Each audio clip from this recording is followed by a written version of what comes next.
મોરવા હડફ તાલુકાના વાડોદર ગામે Mahakali HP gas agency દ્વારા ઉજ્જવલા યોજનાના લાભાર્થીઓ પાસેથી નાણાં પડાવવાનો મામલો. જિલ્લા કલેક્ટરે વાડોદર ગામે આવેલ મહાકાળી એચપી ગેસ એજન્સીને ₹23.88 લાખ દંડ ફટકાર્યો. મોરવા હડફ તાલુકાના વાડોદર ગામે મહાકાળી એચપી ગેસ એજન્સી દ્વારા ઉજ્જવલા યોજનાના લાભાર્થીઓ પાસેથી નાણાં પડાવવાનો મામલો સામે આવ્યો છે. જિલ્લા કલેક્ટરે વાડોદર ગામે આવેલ મહાકાળી એચપી ગેસ એજન્સીને ₹23.88 લાખ દંડ ફટકાર્યો છે.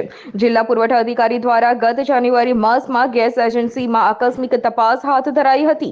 તપાસ દરમિયાન ઉજ્જવલા યોજના અંતર્ગત ગેસ કનેક્શન આપવા માટે લાભાર્થીઓ પાસેથી પૈસા લેવાતા હોવાનું જાણવા મળ્યું હતું. એજન્સી દ્વારા અત્યાર સુધીમાં ઉજ્જવલા યોજનાના 4,777 જેટલા લાભાર્થીઓ પાસેથી ₹500 વસૂલ્યા હોવાનું બહાર આવ્યું છે. ગેસ એજન્સીએ જિલ્લા કલેક્ટરે દંડ ફટકારતા ગ્રાહકો સાથે છેતરપિંડી કરતી ગેસ એજન્સીઓમાં ફફડાટ ફેલાઈ ગયો છે. ઇકબાલ શેખનો રિપોર્ટ, S9 ન્યૂઝ, પંચમહાલ. અમારી તમામ માહિતીથી અપડેટ રહેવા માટે જોડાયેલા રહો S9 ન્યૂઝ સાથે.